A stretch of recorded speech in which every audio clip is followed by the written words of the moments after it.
Alhamdulillahilladzi anzala sakinah fi qulubil mu'minin liyajdadu imanan ma'a imanihim. Allahumma salli ala sayyidina Muhammad wa ala alihi wa ashabihi ajma'in. Mana yang lebih penting? Menerima nasihat? Mana yang penting? Menerima nasihat atau memberi nasihat? Dua-duanya penting. Mana yang lebih penting? Kemampuan, keterampilan menerima nasihat atau keterampilan memberi nasihat? Enggak, yang lebih penting adalah keterampilan menerima. Karena bagaimana bisa memberi nasihat kalau dia tidak suka menerima nasihat? Ada 5 kunci di dalam bagaimana kita bisa memperbaiki diri. Jadi kalau lihat kualitas seseorang harus diawali dengan bagaimana kemampuannya menerima nasihat. Karena kalau kita tidak punya, kita tidak bisa memberi. Satu teknik untuk bisa menasihati diri yang baik diawali dengan kemampuan tafakuri diri. Jadi kita harus punya waktu untuk jujur melihat diri ini. Tafakuri, saya ini benar tidak? Boleh juga pakai kertas dan ditulis 100 kebaikanku dan 100 keburukanku. Tulis, tidak usah dilihat siapa-siapa, tidak usah dipamerkan ke siapa-siapa, tulis saja sendiri. Periksa saja dari mulai atas sampai bawah. Pikiran kacau, mata jorang, telinga banyak sia-sia, mata maksiat, mulut banyak omong sia-sia, bodor garing, suka celetak-celetuk, suka ngomentarin orang yang bikin sakit hati. Periksa dari mulut saja, tulis keburukanku. Banyak ngomong, tidak manfaat, tukang banyak komentar. Terus tulis sendiri saja, tidak usah ada yang lain. Sombong, ujub, ria,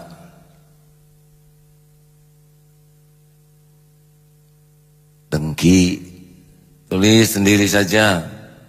Karena ini bukan untuk orang lain. Kira-kira apa yang diketahui Allah tentang diri kita, tulis. Kelihatannya si soleh tapi suka ngeliatin akhwat diam-diam di kamar, suka buka situs yang enggak benar. Tulis. Sekarang cari kebaikanku. Salat khusyuk, tidak deng. Dermawan, aslinya si pelit. Berbuat baik dalam kurung tara ikhlas ya. Cari kebaikannya. Bakal kaget, ternyata kita itu jauh lebih melimpah keburukan dibanding kebaikan yang kita duga. Sekarang dengar omongan orang, wah kamu soleh, jujur soleh enggak? Soleh, namanya kan Soleh Miftahuddin ya. Kalau kita berani saja menulis dengan jujur siapa diri kita, tulis saja sendiri. Itu sudah awal yang sangat baik. Karena orang itu masalah utamanya adalah tidak berani jujur melihat dirinya sendiri.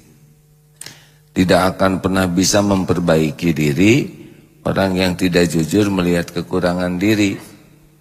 Bagaimana kita bisa memperbaiki diri kalau kita pun tidak jujur melihat siapa diri ini? Sayangnya kita lebih sibuk dengan bungkus. Saya sarjana, saya S2, saya berpengalaman, saya berjasa, saya sekolah di luar negeri, saya adalah yang inisiator saya yang mengawali, terus saya, tapi topengnya yang baik-baik saja. Kalau kita sudah terlalu sibuk dengan topeng, nah, sudahlah, gak mempan dinasehatin. Kalau orang sudah tidak suka mengetahui kekurangan dirinya, maka dia akan sulit memperbaiki diri. Dan ini awal yang buruk. Kalau orang bikin kesalahan, itu normal. Maaf bukan normal. Setiap orang juga punya kesalahan. Tapi keberanian jujur mengakui kesalahan itu beda lagi babnya. Tidak ada orang yang tidak melakukan kesalahan. Yang membedakan itu adalah dia ngaku tidak sudah berbuat salah, jujur tidak.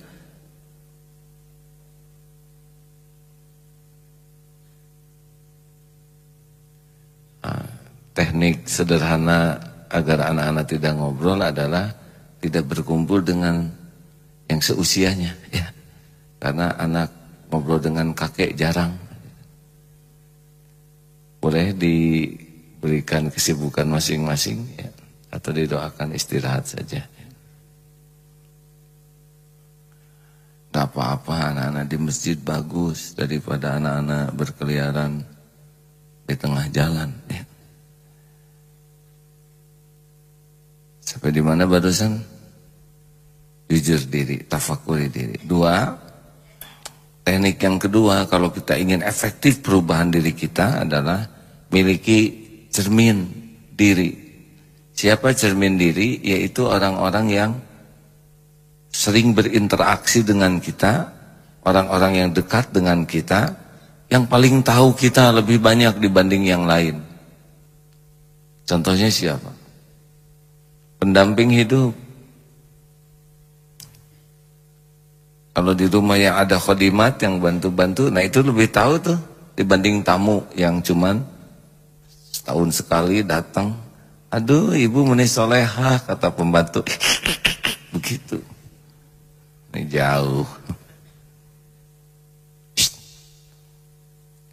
Hadirin sekalian, telah terpilih Bapak Teladan tingkat provinsi. Kata anak-anak, tahu apa provinsi? Bapak Teladan tingkat nasional, lebih jauh lagi, lebih susah tuh menilainya. Bapak Teladan mah di hati anak, yang tiap hari lihat, tiap hari ketemu, tiap hari mendengar. Makin jauh yang menilai. PBB, Persatuan Bangsa-Bangsa, telah memilih Bapak Fulan sebagai Bapak Teladan internasional. Tahu apa, ya? Kata anak-anak teh heuleuh, ya. Teu naon-naon. Orang-orang terdekat itu adalah aset kita karena cermin bagi kita. Jadi kalau ngobrol dengan orang terdekat, sebaiknya adalah minta diberitahu apa yang harus diperbaiki. Ayo, apa nih yang perlu saya perbaiki dalam seminggu ini? Kalau dibeberkan semua, stres kita, ya. Bertahap saja. 1, ketiak. Tolong dibenahi. Karena ketiaknya menyimpan ramuan-ramuan yang membuat kelenger. Bicara. Makin kita bisa mengetahui apa yang harus kita perbaiki, makin beruntung. Mana yang lebih berharga? Pujian atau kritikan? Nah ini ciri-ciri nggak yakin, ya. Kalau yakin begini nih, apakah saudara mau masukkan di dalam neraka jahanam? Nah itu yakin jawabannya. Mana yang lebih berharga? Pujian atau kritikan? Kepaksa itu manusia. Koreksi lebih berharga. Nih buktinya, ya. Punten sekali, ya. Saudara ada upil di hidung, terus ketemu orang, ih hidung teh meni mancung, wajah bercahaya, engkau mah keren banget, padahal di sini ngejeblag Deden. Terus ada orang yang ngomong, ayo mana teh naon geuleuh, eta irung nongtot misal. Mana yang lebih berharga? Saya tidak menganjurkan mengoreksi orang seperti itu. Tapi kalau ada orang yang memberitahu kekurangan kita, itu jauh lebih bermanfaat daripada memuji yang membuat kita tidak tahu siapa diri kita. Pengalaman seseorang yang sedang ceramah sekarang ini, ya, yang pakai sorban. Zaman dipuji-puji dulu udah repot sekali. Dipuji, dikagumi itu benar-benar membuat kita hanya sibuk dengan membagus-bagus topeng. Dan kita merasa topeng itulah diri kita. Tapi sesudah diberikan oleh Allah karunia badai, bulian, caci maki, penghinaan, kritik. Justru itu yang menyadarkan tentang siapa diri ini. Makanya hati-hati sekali ya bagi pecinta penilaian orang. Siap-siap hidup penuh sandiwara. Orang yang sibuk dengan ingin dianggap baik, ingin dikagumi, ingin dipuji, ini kehidupannya adalah kehidupan topeng, kehidupan bungkus, kehidupan artifisial. Manfaatkan tuh anak, mak, ada nasihat buat bapak, wah pak. Hampir semua kelakuan bapak tuh perlu diperbaiki. Mana sih yang mau diberi jajan? Nah ini zolim bapaknya hadirin. Hadirin, kita harus sangat siap ya. Koreksi itu ada yang cocok dengan keinginan, caranya, ada yang tidak cocok. Gak ada bahayanya koreksi sepedas apapun. Yang bahaya tuh kita lebih sibuk membentengi diri, sibuk mencari 1001 alasan, sibuk memberikan jawaban, bahkan ngebales mengoreksi orang. Ada tuh yang begitu. Pak, perbaiki dong bacaannya. Ye, gini-gini juga udah lumayan dibanding teman-teman saya yang gak bisa baca. Kamu mah baru tahu dikit banyak omong gitu. Nah ini bahaya terbesar bagi orang yang tidak bisa berubah itu adalah ciri khasnya kalau dapat koreksi itu langsung bikin benteng. Kemudian memberi alasan dan menyerang. Apa perlunya? Ya. Misalkan yang tadi Upil tadi, Pak maaf itu hidungnya kotor. Enak aja nyebit kotor. Lihat wajah segini bercahayanya. Kamu jangan sembarang, pikiranmu kotor, mulutmu kotor. Kan yang penting mah nyolek, hadirin, bukan banyak alasan. Kamu tidak mengerti ya mengapa dia ada di sini. Ya kenang-kenang. Halo. Satu ya maaf. Tadi apa? Jujur diri atau tafakuri diri. Dua, miliki cermin pribadi. Anak, teman, pembantu, supir. Atau orang-orang dekat saja yang tahu kita dari bangun sampai tidur lagi. Nah itu biasanya lebih jelas menginformasikan tentang kita dibanding dengan orang yang taunya lewat media, apalagi yang taunya lewat medsos, tahu apa dia cuma lihat yang baik-baik aja. Tiga, berguru kepada yang ahli. Jadi kita tuh perlu punya rujukan yang bisa membantu kita menilai diri kita lebih objektif, yang ahli-ahli. Punten Pak ya. Bahaya saya nih Pak, saya kumpul dengan santri di sini. Santri rada-rada kurang berani itu mengoreksi saya Pak. Karena udah keburu dianggap kiai, keburu dianggap guru. Kalau saya menikmati posisi saya sekarang, ini ancaman bagi hidup saya. Saya harus terus berguru kepada orang-orang yang lebih peka hatinya. Sehingga bisa memberi rapot, oh terlalu banyak bicara yang tidak manfaat. Ada celetukan-celetukan yang tidak bijaksana. Ada perkataan yang menurutnya lucu tapi bisa menyakiti orang. Oh, dalilnya kurang pas, terlalu memaksakan. Jauh lebih penting orang-orang yang memberikan masukan, dan itu lebih bisa dilakukan oleh yang memiliki keahlian. Nah itu guru-guru kita, pentingnya berguru itu di sana. Seperti kita sakit ke dokter, kalau tadi ke teman, kamu kamu tuh kelihatannya kali gata lah, kata teman. Kita jadi tahu karena di punggung gatal-gatal. Tapi untuk tahu penyebabnya kita harus ke dokter. Sehingga oh ini kebanyakan makan udang. Tadi berapa biji udangnya? 2 karung. Pantes atau hadirin. Ayo, yang namanya guru tidak harus berstatus ulama. Guru itu adalah orang yang bisa digugu dan ditiru. Saran saya sih, orang yang hatinya baik, yang bersih, karena kepekaannya lebih tinggi. Ini bagi orang-orang yang hatinya sudah peka itu bisa ikut ngebaca. Yang bicara ini apa niatnya, maaf, apa penyakitnya, maksudnya begitu. Ya, ada ujub, riya, takabur tuh kerasa oleh yang lebih peka.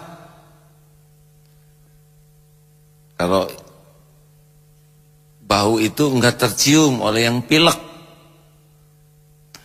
Coba orang yang sholatnya 3 kali ngumpul dengan yang jarang sholat, ustad atau hadirin. Padahal dia juga minus.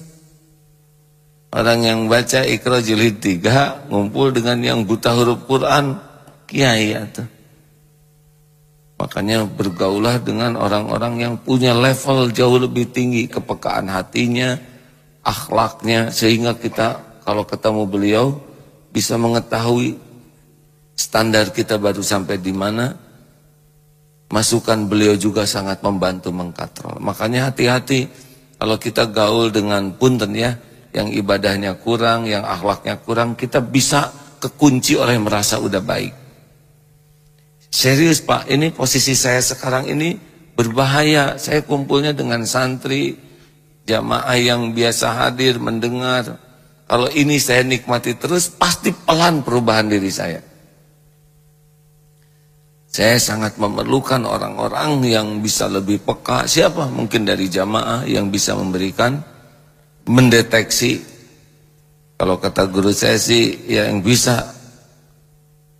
Alarmnya bunyi. Kalau alarm saya bunyi dan saya tidak nurut, nah orang itu alarmnya bunyi dan berani mengatakan.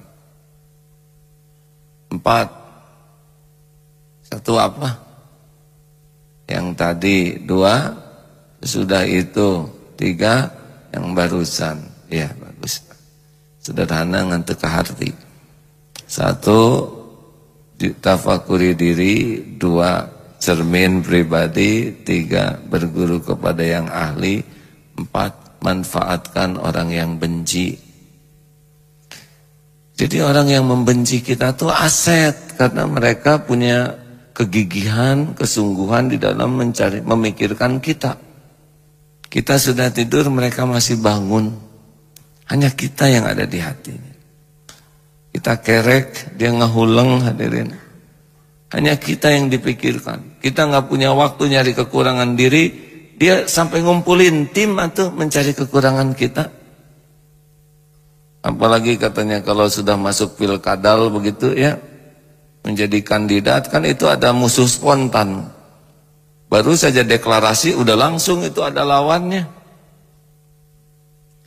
Dan lawan ini adalah orang yang sangat kreatif, bisa mengumpulkan tim itu khusus untuk mencari-cari kekurangan lalu menyebarkannya. Nah, kita menyikapi semua ini, tidak semua informasi dari mereka benar, tapi bisa jadi tidak semua juga salah. Harusnya kita bijak betul kepada orang yang benci kepada kita. Yang paling harus kita pahami adalah orang yang benci ke kita itu tidak bahaya. Yang bahaya itu adalah keburukan kita. Kita tidak terancam oleh keburukan orang lain ke kita. Hakikatnya begitu. Kita tuh terancam syariatnya justru oleh keburukan kita sendiri. Yang tidak kita akui, tidak kita tobati, tidak kita perbaiki. Ini teh masalah pribadi yang benar-benar masalah personal kita yang membahayakan hidup kita. Nah, kita lebih sibuk mikirin orang yang sebel ke kita. Lebih sibuk berargumentasi dan lebih sibuk ngebalas.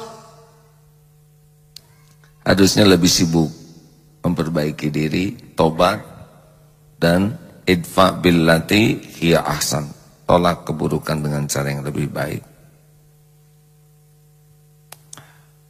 Ada nggak orang yang sebel ke kita? Gini ya, dia menghina saya. Nabi Muhammad aja yang mulia, sempurna, dihina. Masa yang hina betulan gak ada yang menghina? Tapi orang itu sebel ke saya. Rasul saja yang akhlaknya rahmatan lil alamin ada yang sebel. Bagaimana mungkin kita yang nyebelin asli? Ada yang sebel. Daripada kita sakit hati, lebih baik kita bertobat dan memperbaiki diri. Sepakat? Nomor berapa sekarang? Nomor 5, manfaat. 1,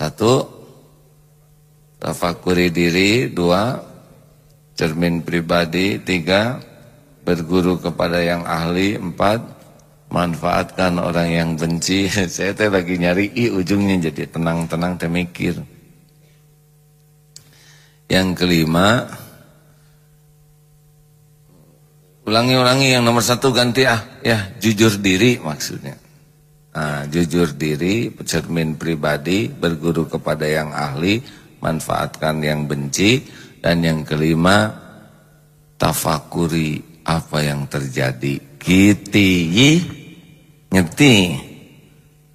Maksud saya begini, kita harus banyak tafakur dengan apapun yang terjadi di sekitar kita ini. Ini kan kita bertemu dengan sebanyak ini aset kita nih Pak. Bertemu dengan tiap orang yang di sini itu adalah aset kita. Dan kita ketemu dengan orang yang, aduh, kenapa saya ketemu dengan Bapak itu tuh kok nyaman? Itu pelajaran. Oh, ternyata Bapak ini mah nggak banyak komentar, ramah, wajahnya senyum. Itu ilmu buat kita. Kenapa ketemu si eta mah enak ya? Karena dia kalau duduk ngedudukin kita. Kalau dia menggeliat, wajah kita yang kesikut. Dia juga tara mandi. Pelajaran dan ngomongnya tuh nggak enak. Tiap tanya tuh yang nggak enak aja. Ada teh hidung perkedel, atuh nggak enak. Kamu dengerin dong, punya telinga jangan kayak jamur. Itu teh rambut atau rakbol. Ada yang tiap celetukannya tuh nggak bener, nggak enak, pengen jauh dari dia. Ini pelajaran bagi saya. Ini sebanyak ini nih di sekitar kita, nggak usah menilai siapa dia, tapi ilmu aja dari dia. Ini tiap orang tuh betul-betul jadi aset bagi kita. Tiap orang yang berinteraksi. Dan kita juga bisa belajar dari hewan, kucing sayang ke anak, ya. Bagaimana induk ayam itu juga kita lihat, oh seperti ini. Termasuk film-film di TV yang saya itu favoritnya, maaf ya, lihat yang nggak pada pakai baju Pak, ya dunia binatang begitu. Itu ternyata banyak sekali pelajaran. Bagaimana saling melindungi, saling menjaga, padahal mereka tidak sekolah, mereka hanya menggunakan insting saja. Juga belajar dari kejadian-kejadian, telah ditangkap si fulan dalam keadaan setengah mabuk di sebuah hotel bersama yang bukan muhrim. Oh, kalau Allah ngebuka gitu ya, nggak ada yang bisa menghalangi. Telah tertangkap basah seseorang yang masuk ke dalam kolam mencuri ikan. Ada juga tertangkap kering, dia ngambil jemuran. Emang ceramah begini hadirin harus membuat saudara yang tidur bangun yang tertangkap kering, yang tidak ada tertangkap kering. Atau seorang koruptor protes karena saya dianggap tertangkap basah, padahal saya tidak basah sama sekali. Hadirin, para komentator di TV, kejadian-kejadian nasional, internasional, itu adalah bahan tafakur bagi kita. tafakuri apa yang terjadi, termasuk Pak Ahok, tafakuri ya, apa hikmahnya, apa yang bisa saya pelajari, apa yang tidak boleh saya lakukan, apa yang harus saya lakukan. Jadi sayanglah kalau aset segitu banyak tidak membuat kita bisa mengenal diri kita dan tidak sungguh-sungguh kita memperbaiki diri. Demikianlah hadirin sekalian, ilmu mengulang tentang teknik-teknik bagaimana kita bisa mengetahui diri kita dan teknik memperbaiki diri. Satu apa? Jujur diri. Dua, cermin pribadi. Tiga, berguru kepada yang ahli atau datang yang ahli. Yang keempat, manfaatkan orang yang benci. Dan yang kelima, tafakuri apapun yang terjadi. Begitulah, di model-model aja dikit ya. Yang penting ujungnya I, ngerti? Jadi Kitty ini itu namanya iksa diri ya. Biiklih. Baiklah. Ada yang perlu kita diskusikan atau cukup aja nih? Saya harus ngecek di. Ada pertanyaan lewat radio, silakan. Baik, kami undang sahabat MK di pagi hari ini. Bagi Anda yang ingin bergabung bersilaturahim di 081122411027 dan juga di line telepon kami di 022201706 di 022201706. Baik, untuk saat ini belum ada yang bergabung di line telepon. Ya, AA menyimak Facebook ya, sehingga saudara-saudara boleh juga mengomentari lewat Facebook. Saya bersyukur sekarang ada teknologi seperti ini ya, jadi di seluruh dunia bisa melihat tayangan ini live. Itu ada gimana? Kelihatan Pak? Ya Allah memudahkan, bayangkan dulu mau harus beli TV tabung.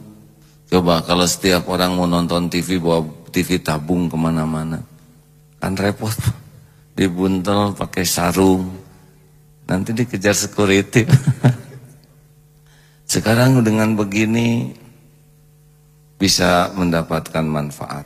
Oh gimana nih, katanya harus beli kuota, tergantung dipakai apa. Kalau kita disiplin beli kuota untuk belajar, untuk nambah yakin kepada Allah, nambah amal, insya Allah nanti digenti itu rezekinya oleh Allah. Tapi kalau hanya untuk yang nggak ada manfaat, apalagi yang maksiat, bisa kecemplung tuh HP-nya. Beruntunglah yang HP-nya kecemplung. Kalau itu biasa dipakai maksiat, maka merupakan pertolongan Allah. Silakan, ada masuk pertanyaan. Sudah bergabung di line telepon, kita akan langsung. Assalamualaikum warahmatullahi wabarakatuh. Waalaikumsalam warahmatullahi wabarakatuh. Baik, alhamdulillah, dengan Bapak siapa di mana Pak? Pandang di Ciroyom. Pandang di Ciroyom, silakan Pak. Assalamualaikum Pak. Waalaikumsalam warahmatullahi wabarakatuh. Silakan langsung Pak. Gini Armin, saya sebagai aktivitas malam, jadi biasa saya jualan dulu kan jualan di pasar Ciroyom itu. Sekarang jadi beralih jadi malam gitu ah. Jadi yang kebiasaan yang malam dulu sebelum jualan itu gimana ya? Saya kadang-kadang hati nggak bisa gitu di jualan aktivitas malam. Kenapa jualan malam Pak? Soalnya kan dulu siang itu internet kontrak ya, sama yang punya kontraknya nggak diperpanjang sama ke orang lain kan. Saya kan punya jongkok yang aktivitas malam, jadi kepepet langsung aja masuk ke sini. Ternyata tantangannya gede gitu. Iya. Ya gimana cara menyikapinya gitu. Iya. Ya, seperti diketahui kan aktivitas itu ramainya pasar kan menjelang subuh. Orang kan suka mengejar keutamaan qobla subuh gitu. Jadi kan baik. Minta solusinya gitu gimana? Baik. Ya, Assalamualaikum warahmatullahi wabarakatuh. Waalaikumsalam warahmatullahi wabarakatuh. Jadi begini Pak, memang paling saran saja ya, karena untuk jadi solusi pasti harus bisa membaca masalahnya lebih lengkap. Memang bagusnya aktivitas muamalah itu siang dan malam itu adalah aktivitas ibadah.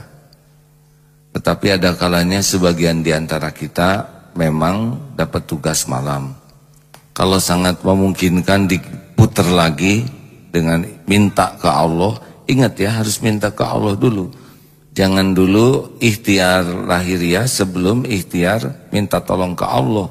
Karena yang ngebulak-balik setiap urusan itu Allah Subhanahu wa taala. Wa iyamsaskallahu bidurrin fala kashifalahu illahu. Dan sekiranya Allah memberikan kemudaratan kepadamu, tidak ada yang bisa menghilangkan kemudaratan itu selain Allah. Dia Allah. Wa yuridka bi khairin fala radha li fadli. Dan jika Allah memberikan kebaikan padamu, tidak ada yang bisa menolaknya.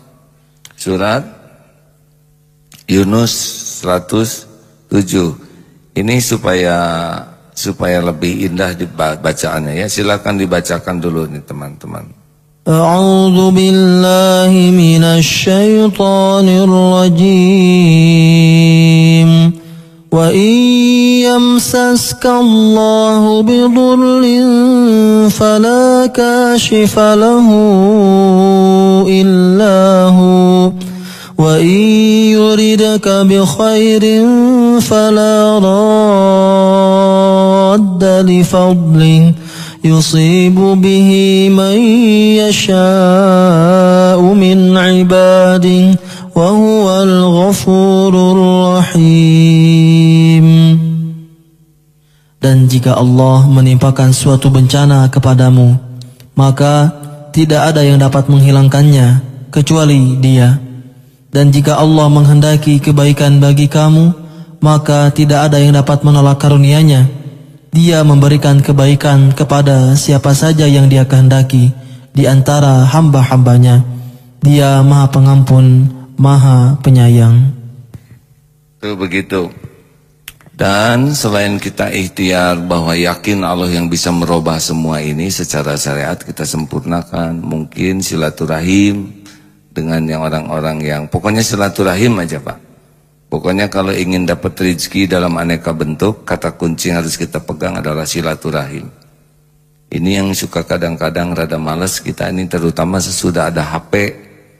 HP itu memakan waktu lebih banyak, bahkan serumah aja duduk di meja makan saja silaturahimnya kurang terjaga karena masing-masing sedang silaturahim dengan HP sampai bercahaya kan wajah ibu itu ya, walaupun ditutup selimut. Karena di balik selimutnya HP. Nah, lalu Pak, kalaupun masih posisi begitu, tetap jangan ninggalin tahajud, jangan ninggalkan sholat subuh berjamaah. Ini lagi rame-ramenya, jangan ragu-ragu, pergi aja tinggalkan. Pergi ke masjid, sholat jamaah. Ini pas lagi seru-serunya pembeli, tinggalkan. Rezeki mah Allah yang ngasih. Kalau nanti rezeki kita ada, Dia akan tetap ngejar, apalagi ahli sholat subuh jamaah. Jangan sampai kesibukan pasar menuhankan pembeli. Yang ngebagikan rezeki itu adalah Allah Subhanahu wa taala. Nggak apa-apa, nggak banyak, yang penting tiap perlu cukup. Tidak harus banyak uang tuh, yang penting perlu makan cukup, perlu kendaraan cukup, beli rumah baru cukup, perlu ke Mekah cukup, perlu menikah cukup. Buat santri yang belum, saya sudah cukup, saya akan KB ya, 2 saja cukup. Perlu buat sedekah cukup, tidak. Dan itu ahli sholat berjamaah itu akan dicukupi. Semoga Bapak bisa dapat suasana bekerja yang lebih sesuai dengan apa yang bisa mendekatkan ke Allah ya. Oh, udah, pertanyaan satu lagi terakhir. Kalau udah ini AA mau menyampaikan sesuatu. Baik, ada lagi? Alhamdulillah yang sudah ada bergabung. Ada Kang Ato. Kita akan Assalamualaikum warahmatullahi wabarakatuh. Waalaikumsalam warahmatullahi wabarakatuh. Toh, apa kabar Toh? Ya, selamat Idul Fitri. Selamat Idul Fitri. Alhamdulillah. Taqabbalallahu minna wa minkum. Silakan. Amin. Mudah-mudahan sehat keluarga. Amin. Atau juga ya. Ya, mudah-mudahan bisa ketemu Amin. Waduh, udah lama nggak ke rumah Ato ya. Ya, saya sih nggak juga kaum sulit. Apa toh? Ya, atau udah lama nggak ke juga kaum. Kemarin di Mekah, jadi nggak bisa ketemu. Mimpi. Apa? Bukan, saya kemarin lagi Ramadan karena belum pulang, jadi nggak ketemu. Oh, atau kesini, belum pulang. Ya, Punten toh, mudah-mudahan ya bisa silaturahim ke Ato ya. ya, mudah-mudahan ada tujuan dilindungi sama Allah. Amin, amin ya rabbal alamin. Doain Mudah-mudahan. terus toh. Iya, Makasih ya toh. Ya, Salam buat begitu, Mbak Kustina dan anak-anak. iya. Assalamualaikum. Waalaikumsalam warahmatullahi wabarakatuh. Atau sahabat saya yang lumpuh juga tidak bisa bergerak, tidak bisa jalan, dan sudah kaku lagi sekarang badannya. Mudah-mudahan dimuliakan Allah dunia akhirat. Sakitnya ini jadi penggugur dosa. Baik sahabat-sahabat yang baik. Kalau Agustusan meriah tidak? Gembira tidak? Jawab hadirin. Agustusan happy, gembira, ceria, menang kalah dua-duanya gembira, kan? Iya kan? Balap kelereng gembira, balap kerupuk, balap karung. Kenapa sih pilkada nggak kayak gitu ya? Kenapa harus dengan ketegangan, dengan suasana permusuhan, suasana saling menyerang, saling menjatuhkan? Apa nggak bisa kita buat pilkada itu sesuatu yang ceria seperti Agustusan gitu? Yang semua orang teh gembira bahwa ini semua kandidat tuh ingin berusaha memberikan yang terbaik. Tidak usah dengan pasang ini musuh saya yang harus saya hancurkan, harus saya bantai, harus saya buka aibnya, harus saya pojokkan. Kenapa sih harus kayak gitu? Ya, pikir-pikir kan sesudah itu lewat, ya sudah cair lagi gitu. Kadang-kadang suka mikir, kenapa sih harus perang, kayak suasana perang terus? Padahal ini kan innamal mu'minuna ikhwah. Kita ini bersaudara, orang yang beriman ini. Makanya 3 semangat itu mari kita kobarkan terus. 1, semangat bersaudara. 2, semangat solusi. 3, semangat sukses bersama. Mudah-mudahan nanti nih tahun 2018 ini kan di mana-mana ada pilkada, baik kota, kabupaten maupun gubernur ya. Suasananya tuh suasana happy, suasana gembira, suasana mendidik yang tidak hanya yang bersangkutan tapi mendidik generasi yang akan datang. Ini loh sebuah suasana kita saling memberikan hak kita sambil kita penuhi kewajiban, dan suasana persaudaraan. Lihat yang tinju aja, saya tidak menganjurkan nonton tinju ya, tapi yang tinju aja bisa sportif. Sebagian besar bahkan ada yang dipukul, jatuh, ditolong lagi, udah nolong, mukul dia. Nah itu mah nggak sportif hadirin. Kita lihat sportivitas itu sesuatu yang pelajaran yang menyenangkan, benar? Dan yang penting mah kan sebetulnya bukan jadi atau tidaknya, tapi niatnya benar, caranya benar. Karena jadi tidak mah ketentuan Allah itu, bukan kita yang ngatur. Kalau Allah menetapkan jadi, pasti ada jalannya untuk jadi. Tapi bagaimana ini jadi kebaikan bagi kita, bagi yang lain. Jangan sampai meninggalkan bekasnya itu adalah keburukan akhlak, keburukan suasana, keburukan hati. Nauzubillahi min dzalik. Nah itu saja yang bisa disampaikan dalam kesempatan ini. Mudah-mudahan ada hikmah dan manfaatnya. Allahumma sholli ala Sayyidina Muhammad wa ala alihi wa ashabihi ajma'in. Ya Allah, berkahi pertemuan ini. Ya Rob, jadikan pertemuan ini membuat kami semakin yakin padamu, semakin yakin dengan segala janji dan jaminanmu.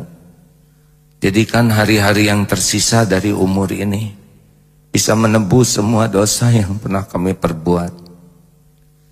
Allahumma inna nas'aluka taubatan nasuha wa taubatan qoblal maut wa rahmatan 'indal maut wa maghfiratan ba'dal maut. Allahumma hawin 'alaina fi sakaratil maut. Allahumma inna nas'aluka husnal khatimah wa na'udzubika min su'il khatimah. Ya Allah, jadikan siapapun yang menyimak kami semua menjadi hamba-hamba yang Engkau kuatkan imannya, Engkau mudahkan dalam beramal soleh, Engkau karuniakan qalbun salim, berikan kesembuhan bagi lahir batin yang sakit ya Allah, berikan kelapangan bagi yang sedang dihimpit masalah, kesusahan ya Fattah, lepaskan dari lilitan hutang piutang ya Razak, cukupi hanya dengan rezeki yang halal, yang barokah ya Ghani. Ya Allah, berikan kesanggupan kami menjauhi maksiat, berikan kekuatan kami menjauhi dosa, dan berikan kemampuan kami beramar ma'ruf nahi mungkar. Ya Allah, undang jamaah ini ke Baitullah, jamu menjadi haji, hajah, mabrur, mabrurah.